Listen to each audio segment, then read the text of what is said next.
Hello everybody, welcome back to From Rhythm to Algorithm. We continue on with our derivation. What is sensorality? So from here on out, I'll continue to put theorems or any bit of the derivation that's relevant on the screen. Again, like I said, this process won't stop. But the reason there's a lot more theorems and differentiations with letters on the screen previous is that, again, you have to build this logical structure, but the most empirical fact is, and the things I could have said rigorously scientifically since the age of 7, is again, words are irreducible. We have certain sounds that we've associated to certain concepts, and you can't break that association. And so you have to develop this big logical structure, again, step by step, letter by letter, syllable by syllable, to show you these different facets and functions of language. Because you're already working at a level where you're in the iterated, the intricate thing, right? You can function on logic, you can hear something. It's the difference between painting a painting and looking at a painting, right? Anybody can look at a painting and see the form, the shapes, the people, the whatever the subject is, right? But then to paint it, it's a little more involved. Same with a movie, same with music, same with the math proof. And so what we are doing, right, sensorality is not a word, right? It doesn't mean anything, but it's just the correct packaged form of a specific solution. It is what it is, our general form of all solutions, all resolutions. It is what it is, 5 syllables, sensorality, 5 syllables. And so because we have this stabilized dynamic of 2, you derive from 5 things down to 3 things, and like that 4, and one of these forms of the words is stabilized, and that gives us our complete definition. And so what we're doing is no different than when you find the roots of a word, right? The most readily available analog is prime numbers, right? Even more generally than saying, you know, is this a prime number? How many prime numbers are this? Twin prime numbers that? Riemann hypothesis. You have 2 prime factors of any given number, 1 and itself, and that is the manifestation of irreducibility and the fundamental dynamic stability of 2. And so, right, sensor. The S and the 2 S's in sensorality are, again, some sort of iteration element, right? We showed the C and the S are literally like direct iterations. We try to articulate what iteration is literally, some sort of inversion. We went through inverses and opposition last time, but we have this form, sensorality, or specific solution, 5 syllables. S is like an iteration thing, and V also acts as like an iteration thing. But the 2, this irreducibility, in the same way you have a prime number where 7 and 1 are its only factors. Right, we're factoring concepts, and those concepts are represented with words, and that same type of factorization is present in the actual letters and the actual words you see in front of you. And so ality is this generalizing suffix. So those are kind of like the elements. S, iteration, N, and or. Kind of want to say those are like the things we're iterating, and then ality is this like generalizing preservation function. And so I'll continue to put some theorems on the screen when it's relevant, but we're just lining up those syllables to say sensorality is, and then some well-defined word that you use every single day will like contract and will show the completeness of the letters. And so that is what we're doing. That is why there's been less theorems on your screen, is because words have meaning, and if you're speaking English and watching this, you have all the prerequisites you need to understand what's happening. So we're just demonstrating the fundamentals of language, which have never been demonstrated before, but you're already functioning at that level. And so sensorality is criteria. Criteria is prerequisite. Finite is fine iterated by it. So now again, it should be overwhelmingly apparent all of these different words with it in it, such as criteria we just stated, but we're rigorously demonstrating iteration. Right? Words iterate to become more complicated. You have a set base. I don't even want to use the word complicated, more intricate. You have a set base, and you need to describe an undefined amount of things. So you proliferate, and the base has to iterate in a way where it can differentiate. And so fine or finite is fine iterated by it. Conversation is content, right? When people sit down and have a podcast, or previously back when a whopping 10, 12 years ago, 15 years ago when Vine was a thing, vlogging was kind of the big word. Still relevant. I don't see why vlog would go out of style anytime soon, but it seems kind of like old even. But point being is when you sit down and have a podcast, right? Conversation, when you're interacting with somebody, you're a discrete person, they're a discrete person, you're both functioning at this level where you have intuition and you're exchanging this mutual conceptualization, right? A conversation manipulates conceptualization, right? When you're sitting there thinking about something, somebody says something and you think about it, right? You're collectively manipulating conceptualization. But conversation is content. Content is valuable, right? That it derives and explains why everyone sits down in front of a camera and talks, right? Content is satisfied, or content, excuse me. Content is satisfied. Adversity, advertise. Sensuality, advertises. So another one in the C and the S, such as ciencia to science, Spanish to English, a ton of different words. The iteration should be obvious, as well as the S and the Z, right? Favorite, or censorize, or anything that ends in I's, I-Z-E or I-S-E. So you see that iteration once again playing out. Like what is the relationship of C to Z? And we're not talking guns. We're not talking Czech Republic either. But again, there's these elements that are clearly functioning as iterations, again, over the large structure of language. We have the S and the Z, we have the S and the C, we have the U, the no U, favorite color, England versus the United States, so on and so forth. Sensuality advertises. Sensuality is advertisement. Sensuality is vertisement. And so again, it's clear what I'm doing is just chopping these words up and aligning the syllability. Vertisement, investment. Sensuality, invests. Invert, invest. Right? What comes after R? QR, S. Right? What if somebody says, just again, this is the order that it comes to me. But if someone says, hey man, we're going out to the bars tonight, or hey dude, we're going to the sports game, then we're going to try to hang out with some chicks after. Somebody says, I'm in. All right? You've heard it a million times. What are they in? So again, just another one of these natural usage of a word. We talked about it. I think it comes from inversion, but even like etymology. I'm showing these logical connections and this consistency, but just pointing out the empirical evidence. When you say I'm in, what are you in? Worsen, sourcen. Sourcenality worsens. So now again we have worsens, again something with this, again an S functioning as a plural element, pluralizing element, or an iteration element. But sourcenality, we just flip the sensuality to sourcenality, and then worsens, worsensality, right? But we get that sensality again. So again, we're like encapsulating this concept in this wording, and proof by logical exhaustion, which is the only completeness of proof,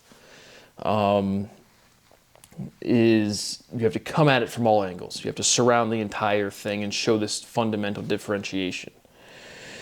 Improvement is the opposite of worsening. Prove, improve. Improve, impartial. Another good historical note here to point out. So now with everything I'm showing you, now you can take again, some of the proofing episodes were just a direct numerical result or some sort of proof element that you can clearly see. Again, what I'm doing I call derivation, which includes completeness of proof. And then past that, once you derive everything, literally, you just iterate the same proof. But if you take any one chunk, one video, one day of derivation, and you just show it to somebody who's even in mathematics, or who's a researcher, or a professor, like you're not going to see this completeness. And again, unless it's the completing, stabilizing syllability, right? It's just kind of like, cool, it stimulates their insight, it bumps up and generates thoughts from their conceptualization, but they don't see the whole thing. And so then now imagine you're me, and you've seen what encapsulates a proof, and then you're just in normal conversation, and somebody says, prove it. And again, I can prove anything to anybody that's provable. And that's outside of me, meaning I can't prove to you 1 + 1 = 3 because it doesn't. But there's this logical structure extends way past what people have identified as mathematics. And so somebody says, prove it to you. And I mean, like, even in like math class, and your teacher says, I go to Matthew Hedden at MSU, and I say, hey man, this is a proof. And I write this in a proof. And he goes, prove it. And then you do. And he doesn't understand the proof. And it's like, what's going on here? But in general conversation, someone says, prove it to me specifically, it's a doable thing. And so anytime you explain something, the most poignant way to explain something is to demonstrate it in a proof. But that doesn't mean me saying, oh, I am Brad the mathematician. Let me bust out my whiteboard and give you a lecture. It's just asking a simple question. It's just feeling where your insight as a novice or somebody learning and as somebody with more expertise or experience, you can point their intuition in a good way with a simple question, one simple statement.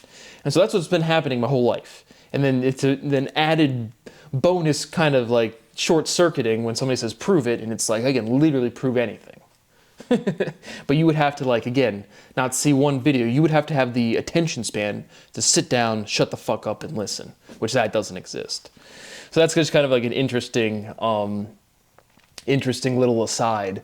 Is, everyone's been in that, like, you feel the intuition there. It's like, holy shit, you say prove it to somebody, you're kind of telling me to do this whole process, like, immediately. Which, believe it or not, you can actually do. It's just, but they don't actually mean it. They're just like, they're emotionally riled up at that point, and they're just telling me to go fuck myself with different verbiage.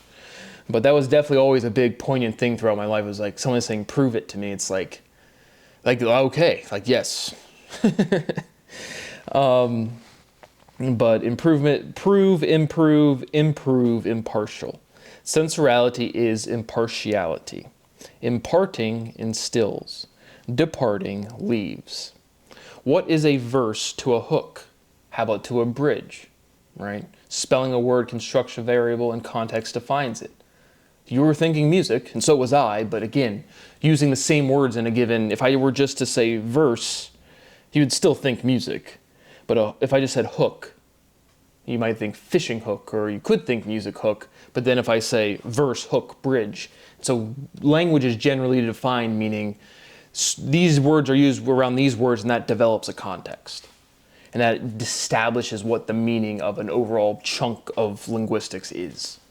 Because we're still not into linguistics proper. But again, that would be the first thing that I would have been able to state of this whole process is words are irreducible. Words have this fundamental association to meaning, and you can't break that conceptualization. So what is a verse to a hook to a bridge? The point was to ask the question. Context is subject. Advertisement projects. We're the greatest company. You can be smooth and slick and understanding like us. Come bank with us at Chase. Oh, I have a nice car and it's awesome. Buy our GMC truck, right? You're projecting out what you want when you look at any commercial. It's just like they're trying to appeal to the sensibilities of what people think they respond to. Right, last time we had potentiality is, I forget the fundamental theorem of physics from yesterday. But potentiality is something, capacity. Capacity is potentiality. But potentiality could, right? We're at the phrase shoulda, woulda, coulda. I shoulda, it would have been more efficient to. I coulda, I had the option to. And I woulda, I intended to. But we've derived that type of structure, a saying you've heard a million times. But sensuality could, potential could. What a weird word. And as you start listening to these sounds and looking at the spellings, could. Weird.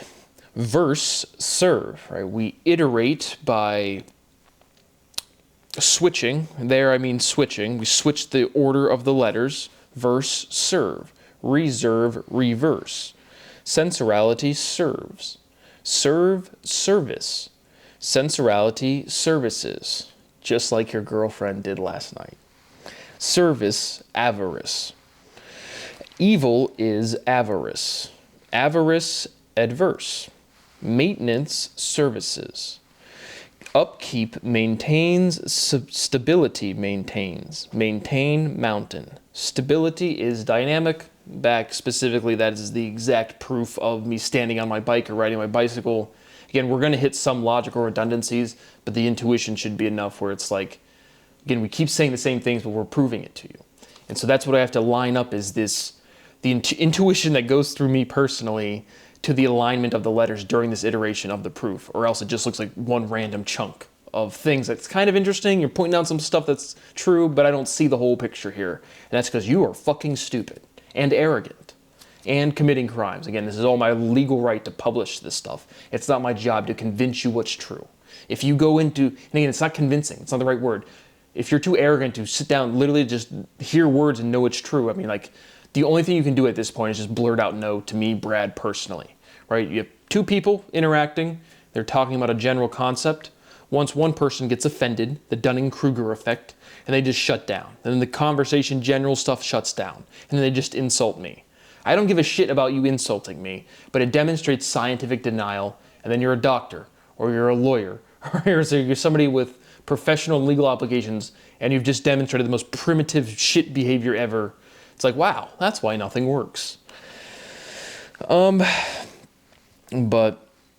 hitting this logical redundancy, it's just, again, I'm still showing you the steps. It's like that is the intuition that's recycling or coming back through me, because we're going back and forth through this proof to, again, to completion. And so stability is dynamic. It's easier to ride your bike when you're pedaling as opposed to just sitting on it stationary. Balance is stable. And so we're at this phrase, it hangs in the balance. I don't even know what that's really used for. The jury, your fate hangs in the balance. Their ability to decide, weigh right from wrong. Sensorality is sensorility. And so now conceptually, right, last time we proved, was huge, massive step, because you guys have no idea what to differentiate, that sensorality was the inverse of sensorality. In the same way, energy is the inverse of entropy, and vice versa. And then I even said numerically, it's like you could calculate it at Harvard, but it's just got to be 1 over the speed of light. So, it's probably that. But regardless, there's a minimum speed. Our information transfer is bounded. So now logically, again, we're trying to derive this stabilizing syllability from our complete conceptualization, sensorality. And so, right, but so then then we get to that contraction, the way I just pronounced it, that had 3 syllables, sensorality. Or ality. So it's again, this like syllability contracts, and again, even in language, with all of this analysis, it's still like, what is the beginning and end of a word? If I talk really fast, you can still hear me. If I talk really slow, you can hear me. And so it's like you can ask a question that simple, and I still don't have like grammar, right? Grammar is like the word for order, but linguistically, and then like plural and verb noun agreement. So we're still not even there in proper linguistics. Like if you go into school and study linguistics or study languages, you're just doing some mimicry bullshit. You go into Spanish class and they say por versus para, and they say por favor is for favor. It's directly wrong. And so like everything in education for language and linguistics is just like hodgepodge. Just it's not rigorous. It's not centralized in any capacity, and it's because words are irreducible. And so you would have to have a complete axiomatization of physics to even build up into linguistics, like at all.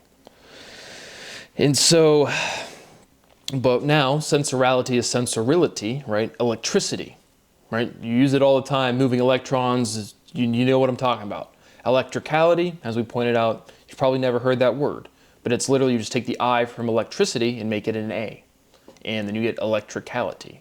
Modifies the pronunciation, but what it does logically is it generalizes it. I don't know why, but that aspect is overwhelmingly apparent. Anybody in natural conversation will put ality at the end of a word for generalization. And so we can limit conceptually our inverse, and we had to do this chiral inversing conceptually, which I'm still sure you guys didn't pick up all of the nuance on that. But if anything else comes to mind, I'll present it. And again, linguistically, I keep getting the intuition, absorb, absorbing, absorption. That completion of 2 grammatically comes out, the B and the P like flipping, like ends the word or something. But point being is we can conceptually limit and kind of, I think, get into like the solvable form now of sensorality is sensorility by going from, in the same way you say electricity all of the time, but you never say electricality. Sensorality is the general logical form of sensorility. And so hopefully we're getting closer, but we're running out of things to say. And so that's logical exhaustion. As again, I can't emphasize enough, I've progressed and demonstrated. I've done this whole process. But again, on a personal level, again, it's important to point out, is it's a personal sense of incompleteness. It's like you have something to get done, like it's like you have a chore you have to get done, but it's not a chore. It's like your kid's dying. It's that level of like urgency to like do something. But then at the same time, there's provably physically nothing I can do to speed up or slow down this process. It's like having the ability to process, build 100 cars in a day, but you only have the raw materials for 1 car every week. It's like I am way more limited by the available data than it is. There's no difficulty to any of this, but it creates extreme personal feeling of not safe, of feeling incomplete, of feeling like I need to do something because I don't have constitutional rights. Like I don't have the ability to first have any sense of identity and then be able to pay my own bills.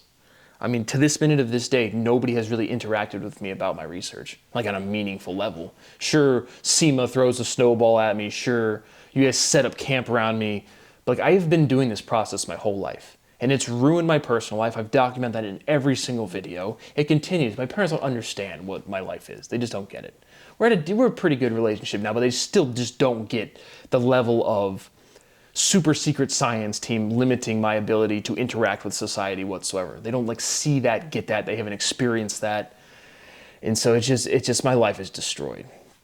But point being, I'm staying with the science. It really just does ruin my life, and it's destroyed everything. But back to the science, I don't even know where I was going with that, but I am being abused, tortured, obviously. There's no point for me to keep saying that. If I don't say anything different, that is going on. And to the people watching this, I continue to literally beg for you to stop hurting me. I mean, I've done everything I could. Like, I just want to do my work. But sensorality is sensorility. Sensorality is sorility. Rility, reality. Sorility, Cyrillic. All right, sensorality is Cyrillicality. But Brad, that's in the Roman alphabet. That's not Cyrillic. But again, the logic of being contained within names well predates anything written down. Right? The Saint Cyril was just a person named after something with sufficient logical structure already in existence. So sensorality is Cyrillicality. That was kind of a fun one. Grammar is order. Linguistics is grammatical. Priority is weighted order, right?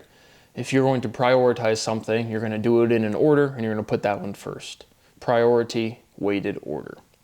Sensorality is prioritality. So that is where I finished up with derivation for you today. Again, I don't like to conjecture or even me trying to provide words have meaning. I mean, the words speak for themselves. And so we're just showing you all of this development. We've showed you a tremendous amount. My rights continue to be violated. It is profound and extensive torture. Every time I say that, I feel like I'm being redundant because I've said it a million times, but it continues to be true. It has destroyed my entire life. My relationship with my parents, my mother, my father, my ability to have a career is obviously destroyed. And I've given up on that. I mean, you can see me pushing back. Science team, you know how aggressively I've tried to be like, here is the law, do something. Clearly, you guys don't give a fuck. Overwhelmingly apparent, and at this point, I've given up too.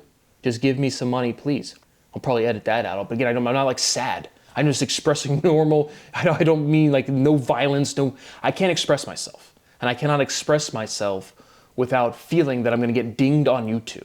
I am sitting here with the most involved mathematical proof ever documented, the only complete mathematical derivation ever documented, and I cannot put out work legitimately criticizing people who have committed substantial crimes, facilitated war, sabotage science, I mean the most severe crimes in history, and I can't have the stability to eat properly, to sleep properly, to pay my bills, to buy food. I've given up on a social life. I mean, like, things that people would never concede have never been a part of my life and are so far removed from what I think is reasonable or have any expectation to occur. A girlfriend, a career, a family.